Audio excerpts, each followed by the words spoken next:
अत्याचारी कानून है, भाव नहीं तय कर सकते वो अपनी वस्तु का। किसानों को अपनी वस्तु का भाव तय करने का अधिकार देना ही पड़ेगा, क्योंकि सड़क पे बैठा हुआ जो जूता बनाने वाला कर्मचारी है ना, कारीगर, वो अपने जूते का भाव तय कर लेता है, तो 77 करोड़ किसानों को भाव तय करने का अधिकार क्यों नहीं होना चाहिए? और किसान को मालूम है कितनी मेहनत लगती है, कितना हिम्मत लगती है खेती करने में, शहर वाले को क्या मालूम? तो भाव तय करने का अधिकार तो किसान को मिलना ही चाहिए।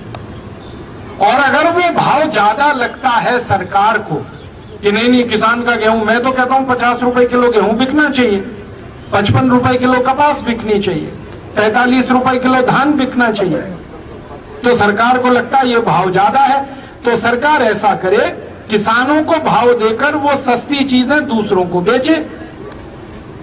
सरकार के पास टैक्स के बहुतेरे पैसे हमने दे रखे, किसान से खरीदे 50 रुपए किलो गेहूं, और गरीब आदमी को बेचना है 15 रुपए किलो, तो 35 रुपए किलो की सब्सिडी दे दे सरकार।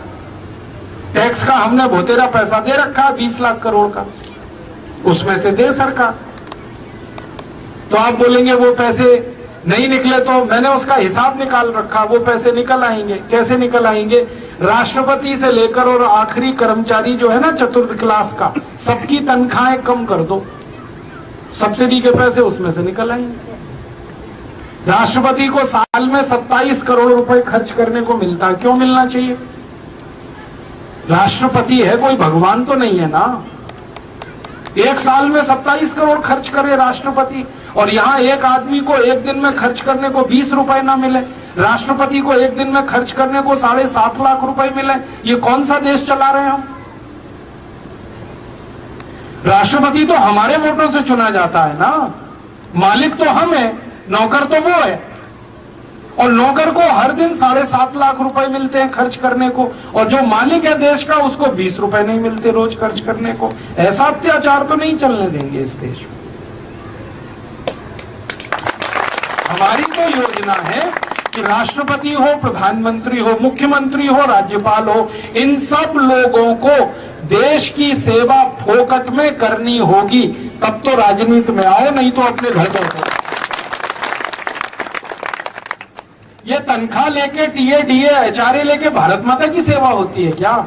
ये सब नेता आते हैं हमारे सामने, कहते हैं हमको देश की सेवा का एक मौका दो, ऐसे ही कहते हैं ना, देश की सेवा करनी है एक मौका दो, भारत माता की सेवा करनी है एक मौका दो। अपनी मैया की सेवा करने के लिए कोई तनख्वाह मांगता है? आप अपने घर में अपनी माँ की सेवा करते हैं, मान लो पैर दबाते हैं अपनी माँ के, तो अपनी अम्मा से कहते हैं अब टीए दे दे, मेरा डीए दे दे, सैलरी दे दे मुझको, और हर साल बढ़ा के दे, क्योंकि मैं पांव दबा रहा हूं तेरे। अपनी माँ की सेवा करने में कोई तनख्वाह मांगे, उससे ज्यादा फालतू फिजूल कोई आदमी नहीं है। और ये भारत माता की सेवा कर रहे हैं और पैसे मांगते हैं टीए डीए एचआरए। इन बेईमान नेताओं से पूछो कि भगत सिंह, उधम सिंह, चंद्रशेखर ने कौन सा टीए डीए लिया था देश की आजादी लाने के लिए? कितनी तनख्वाह मांगी थी उन्होंने? उन्होंने तो अपनी जवानी लगा दी इस देश के लिए। अगर वो अपनी जवानी लगा सकते हैं देश के लिए, तो आजादी के बाद के नेताओं को सेवा करने के लिए तनख्वाह क्यों चाहिए, टीए डीए क्यों चाहिए? मैंने एक दिन हिसाब निकाला, राष्ट्रपति से और नीचे कर्मचारी की सारी तनख्वाहें खत्म कर दो, 77,000 करोड़ रुपए बचेगा। उतने पैसे में किसान का गेहूं 50 रुपए किलो बिक जाएगा आराम से।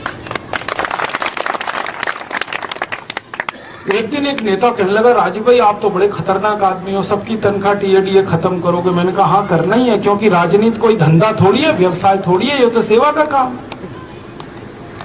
आपके गांव में कोई मंदिर है, मान लो, मंदिर की सेवा करो, तो पैसे लेते हो क्या?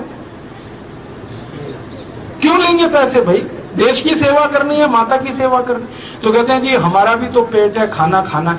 मैंने कहा खाने की व्यवस्था हम करेंगे, चिंता क्यों कर रहे? भूखे नहीं मरने देंगे तुम संसद में जाओगे, देश की सेवा करोगे, तो तुम्हारे भोजन पानी की व्यवस्था हम करेंगे। कहने लगे कहां करोगे? मैंने कहा संसद के पीछे बहुत बड़ा गुरुद्वारा चलता है, मालूम है ना आपको? बिल्कुल संसद के पीछे गुरुद्वारा है, और 24 घंटे लंगर है वहां, और बढ़िया लंगर है, मैंने खाया है कई बार। रोटी मिलती है बहुत अच्छी, दाल मिलती है, सब्जी मिलती है, बहुत स्वादिष्ट है, और कभी कभी दही भी मिल जाता है, और हलवा तो देसी घी का हमेशा ही मिलता है वहां। तो लंगर में खिलाएंगे सबको। 543 सांसद लोकसभा के, 250 राज्यसभा के, 850 लोगों का लंगर चलेगा। दिक्कत क्या है? कहने लगे ये विधानसभा के एमएलए, तो सब विधानसभाओं के आसपास एक एक गुरुद्वारा खुल जाएगा, सब विधानसभाओं के नजदीक लंगर चलेगा। क्या मुश्किल है? सरदार अभी इतने गरीब नहीं हो गए इस देश में। जो गांव गांव गुरुद्वारा खोल सकते हैं, वो विधानसभाओं के नजदीक भी गुरुद्वारा खुल जाएगा। वहां भी मिलेगा सबको भोजन पानी, तो सबको मिलेगा, भूखा कोई नहीं मरेगा। फिर कहने लगी जी कि कपड़े भी चाहिए। मैंने कहा कपड़े भी दिलवाएंगे। भारत में करोड़ों किसान कपास पैदा करते हैं, उनसे कपास भांगेंगे भीख में, और उस कपास से कपड़े बनवा के दे देंगे सबको, कपड़े भी मिल जाएंगे। और बाकी तो सब मुफ्त में मिलता ही है। आपको मालूम है रेल यात्रा फ्री है सब नेताओं की, हवाई जहाज यात्रा फ्री है सब नेताओं की, बस की यात्रा फ्री है सब नेताओं की, घर फोकट में मिलता है सबको, बिजली फोकट में मिलती है, पानी फोकट में मिलता है, टेलीफोन फोकट में मिलता है। ये तो सब फोकट में मिला ही हुआ है। खाना और कपड़ा ये दिलवा देंगे उनको, फिर तनख्वाह किसके लिए चाहिए? और जिनको तनख्वाह चाहिए वो अपने घर में बैठे, अपना धंधा करें, बिजनेस करें, पैसे कमाएं। ये राजनीति पैसे कमाने के लिए थोड़ी है। इस राजनीति को देश के लोगों ने खून से सींचा है भाई साहब। भगत सिंह का खून लगा है, उधम सिंह का खून लगा है, लाला लाजपत राय ने खून दिया है, 7,32,780 क्रांतिवीरों ने खून दिया है इस राजनीति को सींचने के लिए। कोई धंधे के लिए नहीं है, बिजनेस के लिए नहीं है। राजनीति ऐसी बनाएंगे, और संसद और विधानसभाओं में ऐसे ही लोगों को चुनकर लेके जाएंगे जिनको तनख्वाह नहीं लेनी है, टीएडीए नहीं लेना है, एचआरए नहीं लेना है। जो भी पैसा है वो किसानों के लिए है, गरीबों के लिए है, अनाथों के लिए है, उनके लिए पैसा है। ऐसा देश बनाना है, ऐसे कानून बनाना है।